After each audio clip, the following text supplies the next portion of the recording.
Hey traders, Steven here with TradesPlan.com. It is Thursday morning. Market opened about 30 minutes ago and the market is rallying. You can see this nice gap here in the Nasdaq. So we're going to cover that, where the market could potentially be headed. We're going to look at some different things, commodities, gold, things like that. And then we're also going to do some scanning for industry and some individual stocks. So a lot to cover. I'm going to get right into it. I want to start with the Nasdaq because it's really interesting, and there's so many ways you can look at a chart, right? It's more of an art form. You can make it a science, but there's a lot of art involved. So what's interesting to me is how, when this was falling, right, we had just a big rally, almost a 50% retracement, not really, but 11% correction in a month. That's a pretty good correction, right? So broke the 200, and I just remember talking about just be open to the idea of it just kind of waterfalling but snapping back. And we didn't really get the waterfall. We undercut one level. I thought we were going to undercut this, and we didn't, right? Because a lot of times what can happen is waterfalls, it can start picking off levels, just picking off all these levels, right? But it didn't. But it quickly snapped back and just came out of here. So, I draw this kind of inverse head and shoulders. This is more of a bottoming pattern, but if you look at it, if you look at it this way, you can say, okay, a lot of times, you got kind of the mini shoulder, the head, kind of the mini shoulder right here, and then you got the neckline, and it just completely reversed and went the other way. So a lot of times you could, subtract this part right here and add that to the upside. That's just what a lot of people do. Let me kind of see. This is just kind of an approximation. So we got a potential 8% to the upside. We've already hit a little bit more than 2% of it. This could go quite a bit. I really believe, obviously there are no guarantees, but I really believe that it's going to pick off the all-time highs, because that's what we were talking about when this failed. Right? When it failed to fail equals strength. Always remember that. Failed to fail equals strength. But it just started coming back. I was like, okay, it's probably going to pick off this high, and that's exactly what it did by a few points, and then it just completely corrected, right? Sucked everybody in, fear of missing out, pick off all the shorts, boom, slam people, and now it's coming back the other way. Now it's got everybody scared, or it did. And then it just completely came back the other way. So I would be completely surprised if it didn't pick off this level before it pulled back a little bit again, right? So we're in rally, but everything is happening correctly, and I believe you have to be bullish at this point in time, because you have a market breakout right in here, and then a pullback and a test, right? It looked like several days like it couldn't clear the 50-day moving average, but a lot of times when it's trying to clear a hurdle, it'll fail, and then it'll come back and just kind of hug that line, but it'll find support at the line under it, right? So then it kind of wedges a little bit between the two, and then it'll bust through, and that's exactly what happened. So a lot of times when, let's just say, a stock's under moving average for a long time, it'll try to bust through, and it'll get rejected, and then it'll come back to the next closest moving average, in this case the 20, and it found support. So now what's going to happen? Obviously, we don't know, but I believe we're going to an all-time high, and I believe this could be a nice rally. So just don't be open to any possibilities. And I think if you have a trend-following mentality, which I do, I think it is very helpful to, you want to try to stay with the trend as long as possible. You want to have targets, so you're booking some profits on the way and giving the opportunity for greater gains. So right here, you have a test one, right? And a lot of times what will happen in a rally is you'll get multiple tests, then a break. So 2 tests, then a break. Sometimes it's 3. But, right here, I would say this, probably a whole cluster, I would say this is one big test, and then a second test, and then a break, right? So, but it came right back. And this was a super rally, and these don't happen very often. Right here, we have test 1, so rally a little bit, come back test 2, probably break out to an all-time high, and then it could break the rally line. So, these are just scenarios of possibilities, but I'm trying to give you something to think about, and not trying to play it's going to take another leg down, scary headline sell. I know that, but just there are a lot more reasons to be bullish right now than bearish. You can always make the case either way. So let's go to, let's just look at the S&P 500. Very, very similar chart, but let's look at it from a different angle, okay? So right here, it looks like the open at 29.49, 29. Right now, it's at 29.53. So it looks like it touched an all-time high. Right, the S&P 500 did this morning. I don't really know if I would call this a test. I'd kind of say a closer test, but let's just call it test 1 to be safe. Kind of clips off this 29.54 right here. Could ease a little bit just like this did, right? Everybody's getting sucked in. Keep in mind that everyone's getting sucked in. But, we look at it from another angle. Now I'm looking at a similar chart, but kind of from another angle. You can look at this like it found support in this zone. And one could look at this like this is a little mini head and shoulders, right? And it broke the neckline. I could draw the neckline up here. And then it broke the 200-day moving average, but then found support this level. But I'm going to call it just a false breakdown. And something that Martin Pring at StockCharts.com says, he's a great author, but he always, and a great technician, but he always talks about like, a false move to one side, a whipsaw. So let's say a whipsaw to the downside is an above average move to the other side, right? So again, failure to fail equals strength. I think you just kind of have to play the bull right now. But I mean, if you haven't gotten in right now, don't get completely sucked in. Just, be cautious. If you're going after the fast moving stocks, like I talked about last week, you don't always have to be 100% invested. You can be 60, 70% invested. And if you're in the right stocks, you could just absolutely smoke the market, right? So don't feel like you always have to be fully invested. Here's another way to look at this. So let's look at the very, very long term. S&P 500 goes all the way back to close to the bottom in 2009, right? Just you have this major channel, okay?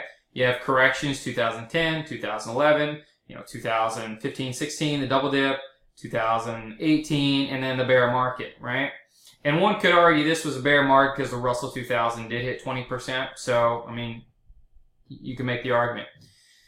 Here's something interesting. You heard me talk about, these long-term, super cycles, right? That just last, 10, 15, 20 years, just like in the 80s and 90s. Doesn't mean you're not going to have bear markets along the way, okay? But if we are in a super cycle, we're 9, 10 years in, and, we could have another 6, 7 years to go.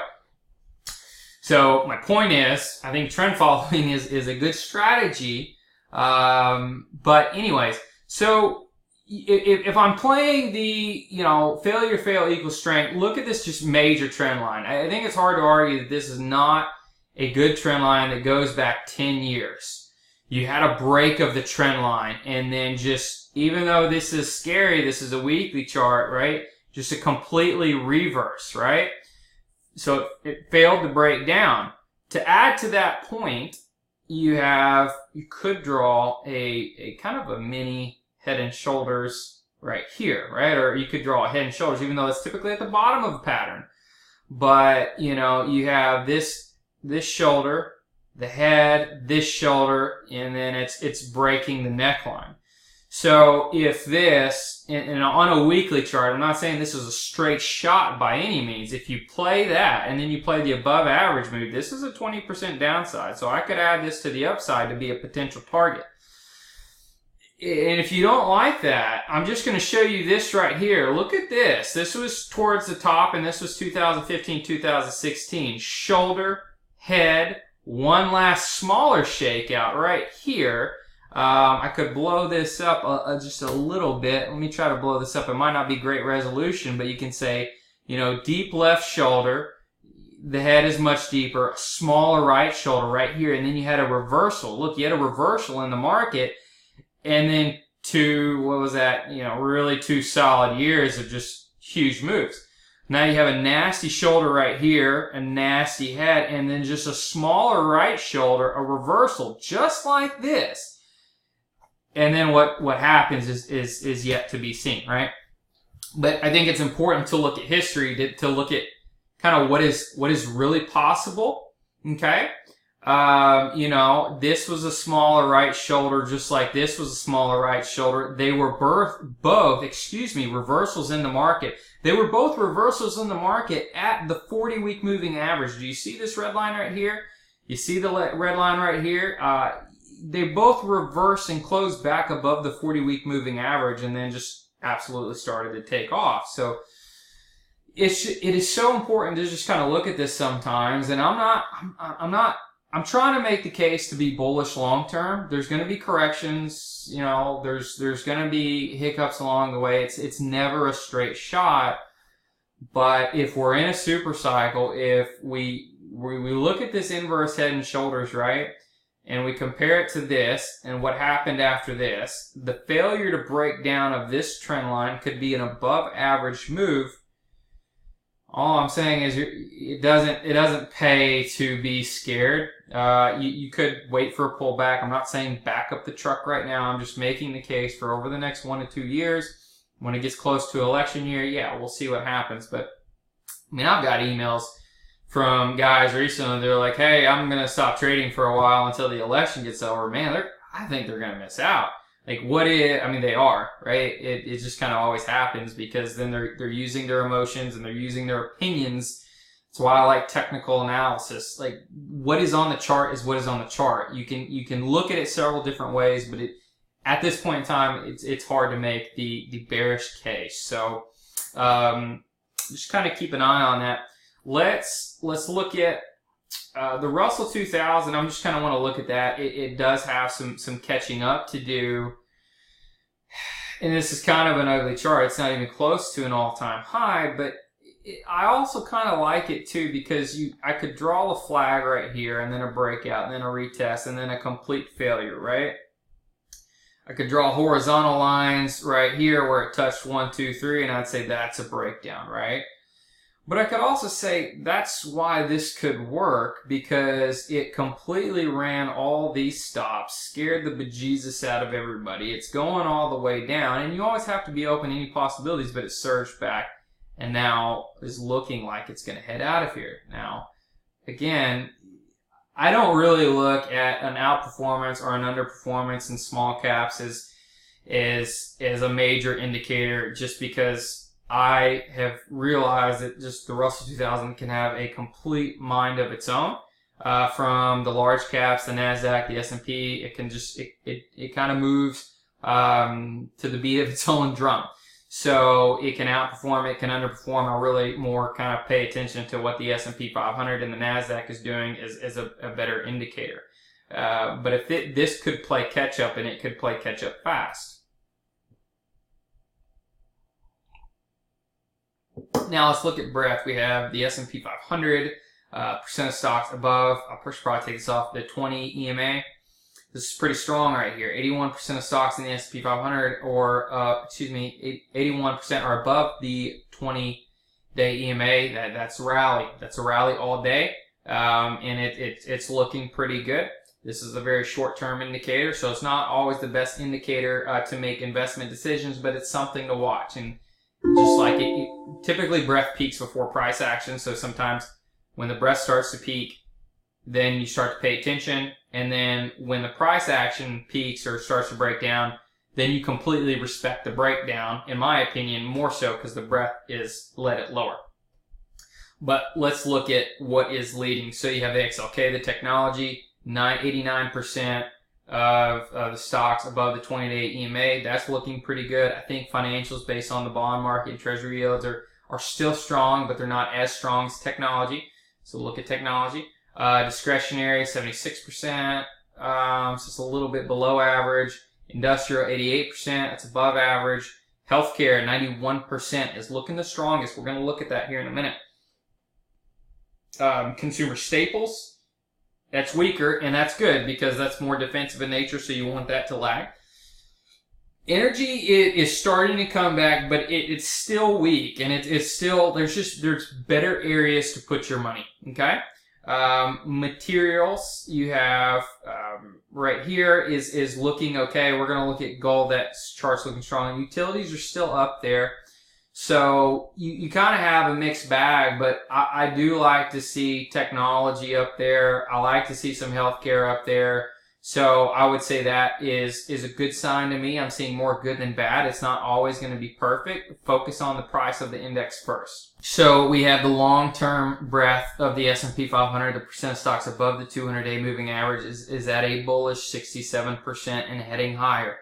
Okay, so that's good, right? This is I like looking at the longer-term breadth more just because there's less signals, meaning less whipsaws. This is a positive sign. You can see the percent of stocks above the 50-day moving average, 71%, and then we already looked at the 20. So this is a positive sign moving in the right direction. There are some things I want to look at, and one thing I want to look at is I want to look at a China chart. So let's look at this for a second. And this is a chart I haven't shown in about a month, but you can see you had a major, here, let me actually draw, let me see if I can, okay, so this is the Shanghai exchange, and honestly, it's not really, it's proven over the years, like, it's not really that correlated with the market, with the US market as the European markets are, let's say the DAX and stuff like that. It's very correlated with the US market, but Shanghai can also kind of move in its own direction, but you know, you had a really, really big surge off the bottom right here. I'm actually kind of very curious as to, you know, while I'm at this, let's just look at the percent gain. So you had a 35% gain off the bottom in the Shanghai exchange. Now you have a pullback to past that 50% retracement. So you have in the 38, 50% retracement zone. And if you kind of look at the curl right here, you can see that it's also looking like it kind of could be kind of a mini head and shoulders, and it needs to break the neckline. It's looking like this is trying to head out of here too. Why is this significant? Well, because right here I have a Shanghai relative chart versus the S&P 500. And if you go back to 2015 and I draw a trend line, and I got a couple trend lines. I got a downtrend line, and then I got a horizontal trend line. So what this is saying is really since 2015, the Shanghai exchange has underperformed the S&P 500. And as of lately, the last year and a half or so, it's performed in line. But what I want to point to is this right here, kind of this crosshairs. And you can see that it clearly broke out of the downtrend. Now I think for a definitive break, you want it to break out of this little horizontal trend line, and it's on it. Now this is a very, very long-term chart, so it takes time, you know, for this ship to turn. And so you can see it broke out of the downtrend, is hovering around the horizontal line. This is important because when it outperforms, if we get a multi-year of outperforms, it can outperform in an absolutely huge way. So right now, emerging markets are underperforming the US market, so let's not get cute here, but the point is the Shanghai exchange, man, I mean, if you just kind of look at it, sometimes it can really go parabolic, because honestly, they very much have a gambling mentality over there. So I would just pay attention to this. And you can see right here, this is the correlation to the S&P 500, and it's really all over the map, right? Negative correlation, positive correlation. Right now, it's at no correlation. So over the last, you know, since 2014, not great correlation. So don't take your signals from the Shanghai. But all I'm saying is that if this gets going in a month or so, that it can get going in a big way. So just be open after the U.S. rally is, you know, starting to underperform. Just I know this is a news-driven market right now, especially with tariffs and all the, you know, trade deals and all that. But don't take your eyes off this. I think this is a pretty interesting chart. Now I show you that to show you this. This is a comparison chart of the S&P 500, the VEU, which is the All World ex-US ETF, Treasury bills ETF in emerging markets over the last 12 months. So when you look at, you know, a back test over the last 12 months, you can clearly see that the U.S. is outperforming, the S&P 500 is outperforming, you know, international stocks, emerging markets, bonds. So that's a bullish sign, right? So, you know, I always say you want to be in the strongest one. From a relative ratio standpoint and from a momentum standpoint. So I'll show you that.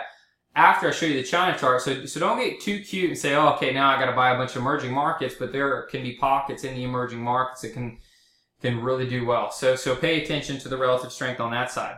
So I haven't changed. So this is the GDX ETF, gold miners chart. Man, this looks parabolic right here. And when I started to do this, I was like, man, I'll just kind of wait for a little small pullback. Hopefully it'll give it to me in one day. And just this miners ETF is up 3% itself. So it is just absolutely taking off. So we have the GLD that had a nice correction, nice cup with handle, a clear break. The gold miners, you know, had a clear break relative to the GLD. You want the miners to outperform the metals, so that is definitive. You know, the dollar is looking suspect, is consolidating right here. It's still in an uptrend, but it is consolidating. If it starts to weaken, then that would continue to, since it's got an inverse relationship with the dollar, with gold, that would help gold's case. So, and I have right here, maybe I should kind of move these up, move this chart up. Let me kind of move this one up so you can kind of see it in comparison. Let me update this. And I got caught napping, so a lot of times I look at this RSI 14 and I look for a double dip, because a lot of people play the RSI oversold, whether it's RSI 5, whether it is, you know, RSI 14. RSI 14 is on a longer chart, but you can see what I've always kind of looked at is, okay, that first initial oversold, everyone's getting sucked in when it's coming out, right? But a lot of times when you kind of have a waterfall, it'll have a dead cat bounce and then it'll get oversold again. That second out of the oversold, that is a better entry, because look, if you had bought right here, you probably would have got stopped out, but the second one was the way to go. Buy the shakeout. Same thing happened right here, even though it wasn't as, you know, deep as this, but you kind of had a double dip, right? So you had a dip, and then it came out, double dip, then just boom, it just absolutely took off. Now we're in complete oversold, overbought territory, but things can stay overbought for a long time. So this is something that I'm completely looking at right now for potentially longer term positions, but I just can't get in, and I cannot buy here. I'm not going to chase something, so I'm just kind of going to wait. But if we go to, I'm going to go to a longer term. So let's look at this for let's look at this for a second. So just gold versus the S&P 500 relative ratio. You can see that the gold has been underperforming the S&P 500 for a long 7 years, and then it broke out late last year, came back. It's kind of retesting, and now it's kind of pinballing around, right? This is a new development. I would say this is a bullish development, but it's going to take some time to, you know, and then I could draw kind of a horizontal break above these two pivots. Then I would say, okay, I would consider owning gold for a while. But this is a pretty important chart right here. And, you know, earlier this year I showed this chart, and then it just kind of came back and it's just kind of been pinballing around. But, you know, even a break above this, so if it pulls back and then surges out of here, I think you want to own gold, right? And I think you want to really, really start looking at this. And if, let me look at the actual gold chart. Let me kind of find that.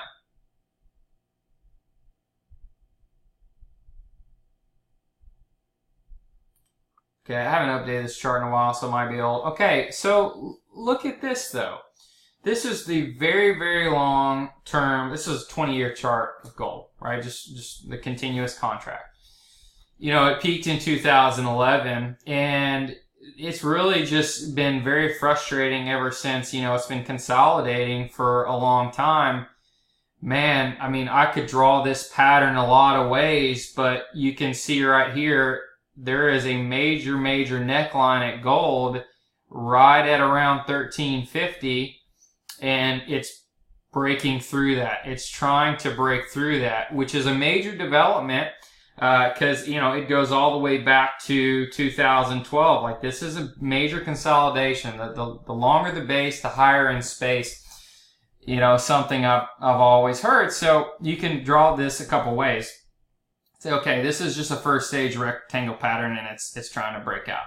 Or you could say, okay, this is kind of a mini, or this is a deep head and shoulders pattern, right? You got the final shoulder right here, and it's trying to break out. Or you could say, I got a major trend line right here and had a false breakdown and then it came out. It's trying to break out. Either way, I think this looks bullish from a very long-term perspective. This is a monthly chart. This does not this does not happen immediately. So this is a 20-year chart, but boy, it sure does look interesting to me. And with gold miners, you know, up 30% in the last 2 weeks, if that's how much they're up, and then I see this is just approaching this line, it's something to seriously look at and figure out how you want to position yourself. So it's really interesting to me. Let's go look at some sector summary. So the Nasdaq pop, we'll just kind of keep an eye on it right here. But let's look at this. So let's look at what's happened the last 1 week. Energy is coming back in the last 1 week out of all the sector summaries. But technology is up there, healthcare is up there. I'd say for the most part, energy is still kind of weak. If we, you know, because if you rank it by scooter value, and that's the technical ranking based on the last 12 months, you can see technology is still up there, right? It'd be interesting to watch healthcare and see if it kind of starts to climb the ladders. But let's look at the industries, and let me just look at the last 1 month just to see if we can kind of catch any trends. So the last 1 month should catch the most recent, you know, 2-3 weeks rallying, and it should catch some of the downtrend as well. So we have communication, which is publishing. That doesn't look good. A lot of broad participation, discretionary, specialized consumer services. I'm not sure what that is. I'm just kind of combing it through here. Energy does have a pocket of strength, and that's renewable energy. But this is sometimes why you don't just want to buy the sector. You want to try to dive a little deeper and look at the industry. Let me open this to make sure it's not just a couple of stocks. Yeah, I would say that's, you know, a lot of the solar companies right here. You can see SunPower, Jinx Solar, Canadian Solar. They are looking pretty strong, and yeah, it's starting to head out of here. So the solar sector is looking pretty good. The finance sector, even though there is one pocket of strength in specialty finance, which I'm not really sure what that means. It looks like it's Carlisle. Yeah, you could have KKR. Okay, so I'm just going to kind of look elsewhere. So the healthcare, the medical equipment, this is kind of something I want to highlight. You have heavy construction too, but the medical equipment, it is a broad industry. It has a lot of stocks in it, and it is looking like it is just completely powering over even the biotech, medical supplies. So look at this broad participation right here. I think this is the honey hole you want to fish in. There is a lot of green, and there's a lot of stocks too. So you don't have to just, you don't have just a couple to choose from. There is a lot of stocks in here. I'm sure this one's already going to be gone, so I'm not going to look at that. But let me kind of rank it by scooter value and just kind of look at a couple of these. Yeah, so this is long gone, but you can see right here, maybe NVCR, you can kind of wait for a pullback. And I haven't done any reading up, but look at all this accumulation in here.